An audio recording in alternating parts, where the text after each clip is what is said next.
Welcome to today's episode. And in today's episode, we're going to be discussing, or we're going to be debunking the network marketing myths and mistakes that you do not want to make. So if you are joining us, we are the Beach Boss Influencers. Well, we are two of the Beach Boss Influencers. My name is I knew you said Fran Shaver.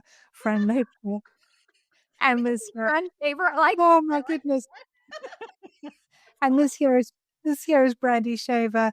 And we are super excited to share some of these myths and mistakes with you. Mistakes that we've made and mistakes that we see network marketers make all over the world, and certainly in our, network marketers coming in and joining our community and saying, yeah, but I've done, like, these are all the things that are the mistakes that I've made. So if we can get you on the right track so you don't actually make these mistakes if you're just starting out in network marketing, or you may find that, you are, yes, I'm doing all these things and perhaps I need to find another way.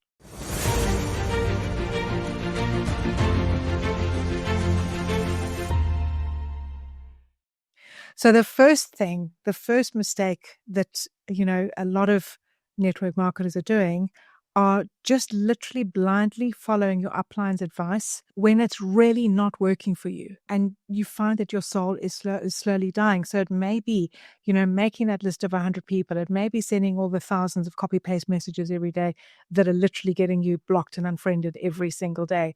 It may be, posting all about your products, your amazing products and your amazing opportunity all over social media every single day. And you're getting no engagement on your content, you're getting no engagement on anything, and just going back to connecting with more weird people or bugging your friends and family yet again about your amazing products, about your amazing opportunity, and nothing is working. So this is a huge mistake. Let me go back, because it may be working and it may have worked for your upline, and it's not your upline's fault, that it's not working for you, because your upline may have been in, this has certainly happened to me when I first started in network marketing, is my upline had been in network marketing for years. She had been, I don't know how many companies, she'd probably been in network marketing 20 years or something. Okay. She had a massive audience and influence over that audience. So when she said, hey, doing something new, all her friends were coming and saying, like, okay, what is this? I want to know about it, because she had influence over her audience. I didn't have that audience, and I didn't have any influence over my audience. So when your upline is telling you to do the things that may be working for them, they may have been in network marketing while they may have massive influence over their audience, and they have a big audience and big influence over that audience. So when they tell you to do these things, it may not be their fault that it's not working. It's just they're in a different place. They've been there for a while, and they've got this audience, and they've got influence over the audience, so they can say jump, and everyone says how high. They put a new thing out, a new product out, and everyone comes and buys it. And you don't understand why you do the same thing and you're getting crickets. Literally, you're wondering why the hell does it work for them and it doesn't work for me? I definitely had that questions, when I started in network marketing with my upline, because what they were doing was working, right? And so Yeah. they were happy to share with what was working, but it didn't work for me.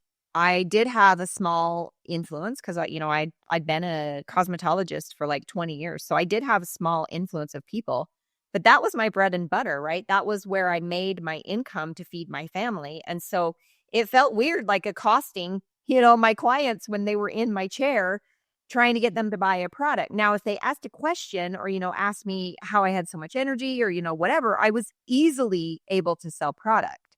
But when they asked me, about like, what's this new thing you're doing? And, whatever, I don't know, it just didn't really work for me. And listen, I did the old school stuff, like my upline told me, for like, I don't even know, 3 years before I finally was like, something's not working. Like, the definition of insanity, right, is continue to do the same thing over and over and over again, and you don't get a different result. Like that, I was getting the same result doing that stuff, and it wasn't working. So I had to go outside of my upline's advice and find a way that worked for me to build my business. That's ultimately what happened. So yeah, there's many ways to build on, network marketing. People still do it old school. If that surprises any of you, like, I don't even know why you'd want to, but people still do it, and it is effective.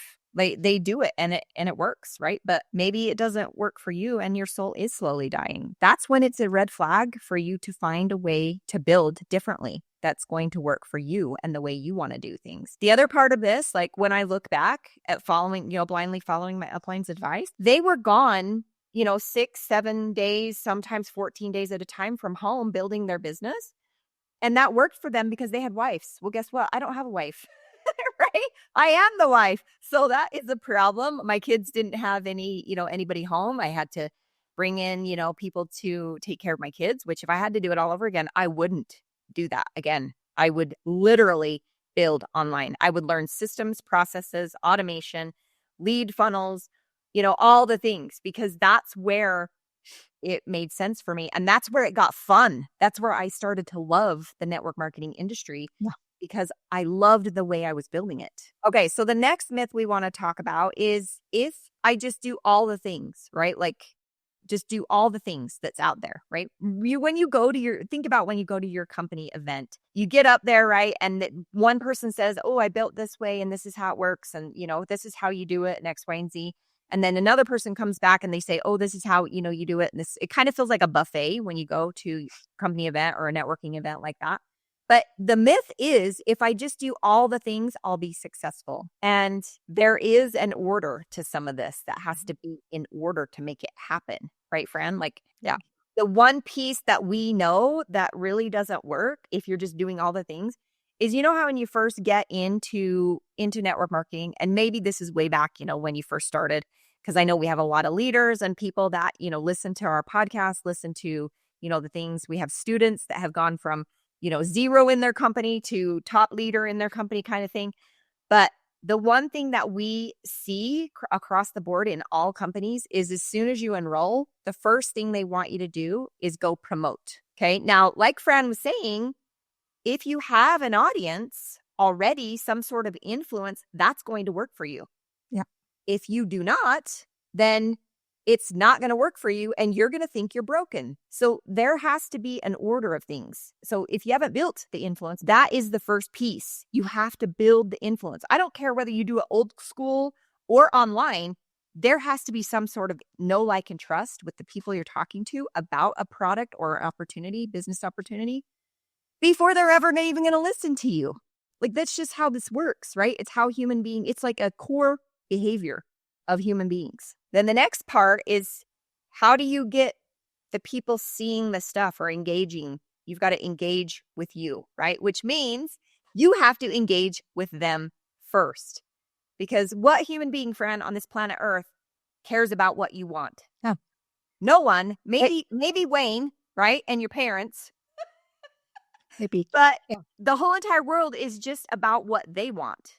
So you've got to be able to engage and serve people before they want what you have.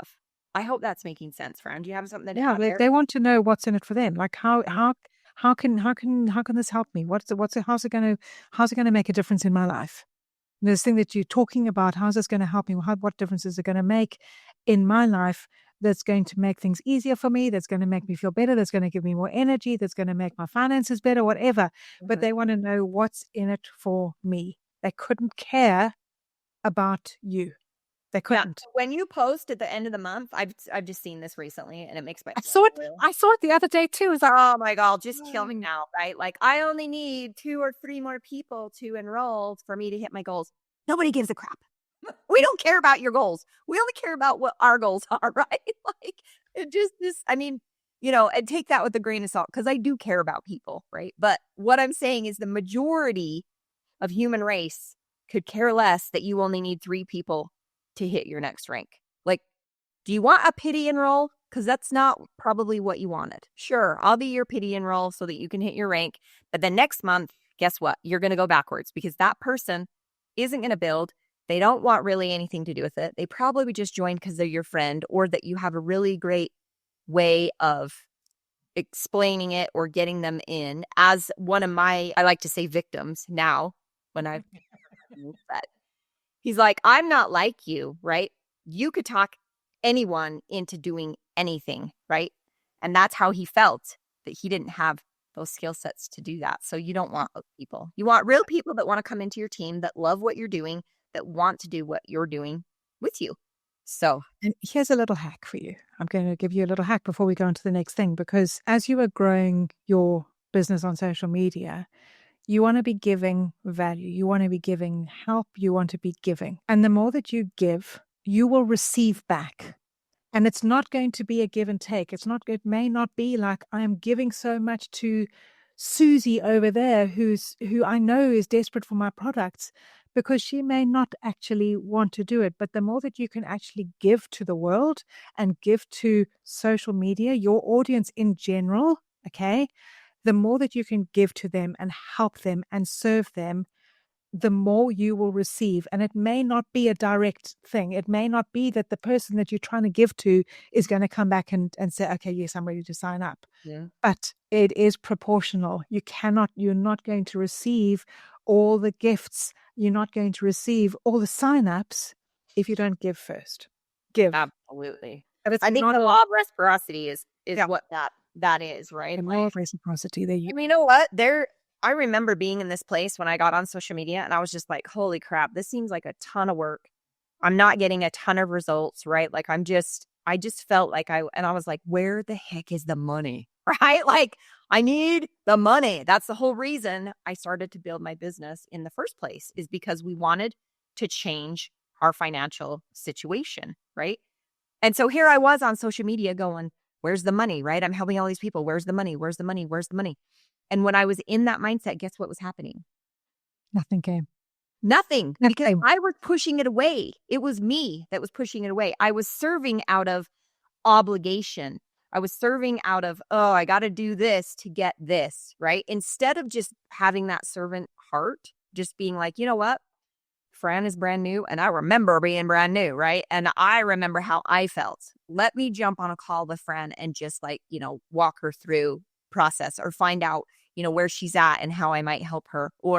And she wasn't even on my team, right? Like, or, whoever, Tom, Dick, and Harry, like whatever, right? It could be whoever. And I started to serve people as people and see them as people instead of dollar signs. And that was the turn in the entire thing. It all had to do with the energy I was putting out. Yeah. And if you want to increase the energy that you're putting out and make yourself more attractive, number one, be authentic. Mhm. Okay. Be true to you, but also be present in the moment that you're in.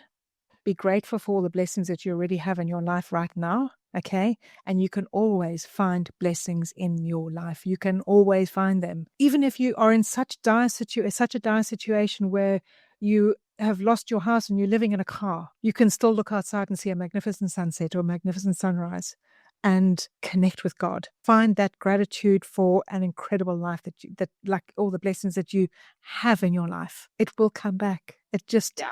it is, crazy. it is the law. It is the law. It will happen. But stop needing it to happen now and stop needing it to happen in a certain way, because you can't force it to happen in a certain way. It won't.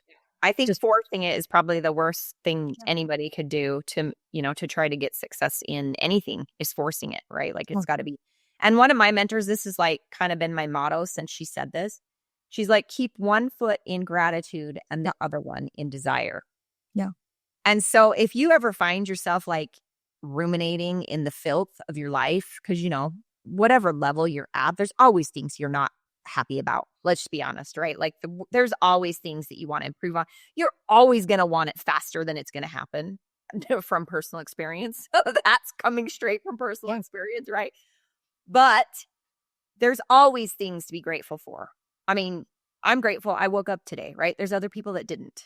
There's other people that, didn't get today's on their calendar. Like it just didn't happen. It wasn't in the stars for them, right? So just keeping one foot in gratitude and the other one in desire at all times. And it's a duality that you have to learn how to hold without going into the negative part of wanting, right? Like I need, nothing's working. And you just like are ruminating in the filth, right? Stay in the let it go. Mm-hmm. Just let it go. Put the content out there from a place of love, from a place of authenticity, from a place of wanting to serve. Okay. And then look around and be grateful for all the blessings that you have in your life, and it'll come. It will come. And I don't know when it'll come, but it'll come, and it'll come in droves, and you will have more people wanting to sign up with you that you could ever imagine possible, because you're being you're being attractive, you are being genuine, and you have so much gratitude for all the blessings in your life already right now. Yeah, and it's an incredible way to live, because I was on the other side until I figured this out, right? I was always irritated with my life, irritated we weren't. I mean, and don't get me wrong, we've been very successful from, the beginning. And when I say very successful, like I've never been homeless, right? I've always had food to eat. I've, there's things that, that's always been there for me, an overflow of blessings, right? But I wasn't focusing on those things. I was focusing on my bank account. It wasn't enough for me to go to the Bahamas, right? I was on Nate having to work more hours when I wanted him home. Well, isn't it a blessing that Nate has a job at all? Right? Like, you know what I mean? So there's always a way to find the positive in the situation. So try to stay in gratitude. We've gone off on a big tangent, but this is really important, because I think you just need to trust that God's got you. Mm-hmm. As much as that, if you go and stand outside, that gravity works. You're not going to suddenly float off into the atmosphere. You're not going to float off into the universe, okay? Because gravity is there, and gravity is going to keep you down. And trust that as much as that is there, that God has got you. And, when you are in a place of gratitude and love for your life and for the blessings in your life already, you know what you want in life, you know who you want to serve, they will come. Absolutely. I think it's so amazing that that's how it works. And once you figure that out, like, you've cracked the code to life in general, right? Because we're all going to have things that we're all going to have things that happen. Stuff like that's going to happen to us because we are here, spiritual beings here to have a human experience. That's what the whole purpose is. But you have to look at the good to get past all the crazy. And we all have crazy. Like, even, billionaires have crazy that go on in their lives. Like, it's just part of the human experience. So, yeah. All right, enough of that. Okay, what you got the third one? So the third one is thinking that you have to know everything in order to be successful. Okay, thinking that, and we have had students come in saying, I need to know everything before I can do anything. I need to know the entire path. We've had people come into, when we were building, to come, into our team saying, I need to know the compensation plan. I need to understand all the products. I need to understand everything. And you do not need to understand everything. You literally need to be one step ahead of the person that you're trying to help. Yeah, what that's called is analysis paralysis. Yeah. Like, so you're like holding yourself back because you think you need to know everything before you actually take action. All you need to know is the first step. Then you'll figure out the second step. It's like life, right? You weren't born and needed to know how to be 18 years old and, be an adult. That's not how it worked. You were born, you learned how to eat, poop, all those things, right? Then you grew and you learned how to crawl. It's a progression. And if you think of it that way, like, it's a progression. Nobody is going to, like, for instance, when I got started, I thought, well, who's going to want to follow me, right? Like, I don't have any big success. In fact, I'd had success and it kind of fallen apart in network marketing. Success to me, I was in the mid ranks of the company and then it started to fall apart. But I remember thinking, I need to know all the things to be able to help people move forward. And I didn't. All I needed to know was what that person that I just enrolled needed to do next. And I had done that already, right? So, and I had made these mistakes before them so I could guide them and they could get results faster. If you stay in that I need to know everything, you will never go anywhere because you're just going to be in analysis your entire life instead of action. So it's important. All right, next myth. Thinking working harder or doing more equals wealth.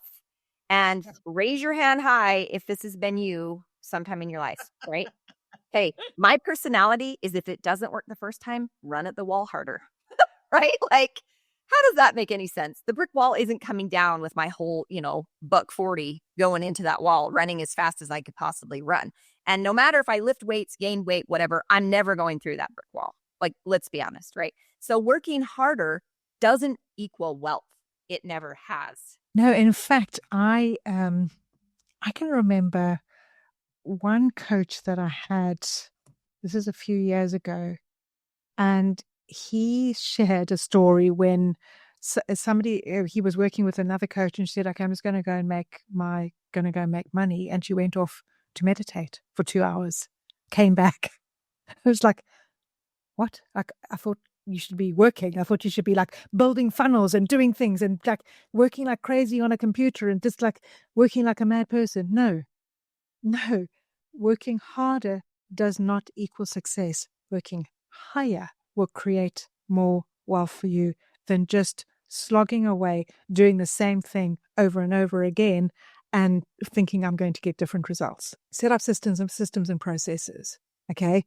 Set things up that are going to work for you in the background so that you can actually enjoy your life, so you can do things. Do not think that, if you're working 12-hour days, that you're going to be making more money than the person who has systems and processes set up, the person who has automation set up, the person who has a lead machine set up, who has audience automation set up so people are coming to them. That is what's going to bring the time freedom. Yeah, they've created leverage with those systems and processes. Yeah. Exactly. And all you're doing is over here working more, right? Like, which one do you want? Freedom with people coming in on autopilot, the right people, right? And over here, logging away, talking the wrong people, the tire kickers, wasting time and energy. And eventually, if you stay in this working harder piece, you will burn out and quit. Like, that's human behavior. And I've been there. I've been to the quit stage and the burnout stage, right? Like, it's just part of what we do. So you've really got to put some systems and processes in play to make it work. And if that's something you want to like look into, grab the link that's going to be with this. It's going to be around, up or above or wherever it is. It's going to help you get on that path of automation and putting those lead machines and things in play that's going to give you the freedom you're looking for while you build a multi-million-dollar business. Okay, let's talk about the fifth mistake. All right. The fifth mistake is I'm not like my upline. Like, I'm not that big leader. I don't look like them. I don't have a body like them. I'm not young like them. I don't talk like them. I don't talk like them. No. Yeah. I'm not confident. I'm not like I say all the time when I go live. I forget what I'm saying. I'm not like them. And it is that fearing success. You are you, and you are perfect, whole, and complete as you are. Let me just say that here right now. Say it one more time for the people in the back, friend. You were made perfect, whole, and complete in God's eyes. You are perfect as you are. You do not need to be like anybody else. I made the mistake when I first started, and I thought I needed all the fancy branding. So I went and found somebody. I found a graphic designer who made me a fancy logo, made me a banner. I went and had professional photos done in my smart jacket. We always laugh about my smart jacket because I thought I needed to look professional. So I had my smart jacket on. And did it bring success any faster? No. In fact, it probably repelled some people because they thought, I'm not like her. I wasn't being me. I wasn't being authentic to me. Number one is you be you. Okay. You are perfect, whole, and complete as you are. Okay. And know that if you show up, if you grow the right audience, okay, if you are authentic, if you build genuine relationships, and then you promote, the grow, engage, promote, what we teach. If you do that in the right order, success will come to you. If you then want to set up automation, amazing. Okay. If you want to set up audience automation, amazing. But nothing is going to happen for you if you stay where you're at. You are going to have to get out of this comfortable bubble that you are in. Okay. Where everything is known, where everything is comfortable, where everything is kind of sucky because you're trying to get out of this life. You are going to have to grow and do things that are going to make you uncomfortable. It may be doing live video for the first time. It may be talking to people on social media that you're thinking, I don't know what to say to these people. Well, just talk like a normal human being. Be a human. Be a normal human being and have a conversation. Imagine you bumped into your friend in the street and you were having a conversation, and you've met somebody online and you're having a conversation. Find out about them. Ask questions. If you go out for dinner and you meet people for the first time, the most boring people are the people who just talk about themselves all the time. Mm-hmm. So find out about them. Ask them questions. Be a normal human being and find out about them first. But if you are not prepared to get outside of your comfort zone, to stretch that comfort zone, to stretch it again and stretch it again and stretch it again and keep stretching it, Because let me tell you, as you grow and as you rank advance and you get bigger and your team gets bigger and bigger and bigger, that comfort zone is going to keep having to stretch and stretch and stretch. But know that your success is on the other side of you growing that comfort zone, is on the other side of you getting braver, of you pulling on those big girl pants, growing some balls sometimes, and just being brave enough. My word for a few years, my word now is like no, okay?